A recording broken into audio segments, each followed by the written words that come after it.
کسی گاؤں میں ایک کسان رہتا تھا۔ اس کے گھر میں 2 بلیاں تھیں، ایک کا نام مانو اور دوسری کا نام بالو تھا۔ ایک دن دونوں باغ میں جا رہی تھیں، ان کو ایک روٹی پڑی ملی، وہ دونوں اسے اٹھا کر باغ میں لے گئیں۔ دونوں بلیوں نے روٹی کے 2 ٹکڑے کیے، دونوں نے ایک ایک ٹکڑا لے لیا۔ بالو بولی میرا ٹکڑا چھوٹا ہے، تیرا ٹکڑا بڑا ہے۔ مانو بولی نہیں، میرا ٹکڑا چھوٹا ہے، تیرا ٹکڑا بڑا ہے۔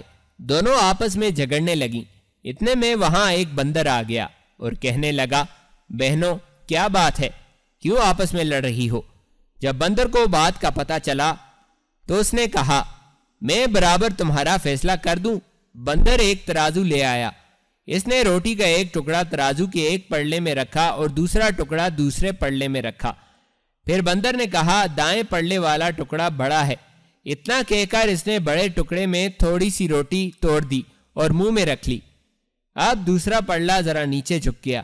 بندر کہنے لگا، اب یہ والا ٹکڑا ذرا بڑا ہے۔ یہ کہہ کر اس نے اس ٹکڑے میں سے تھوڑی سی روٹی توڑی اور منہ میں رکھ لی۔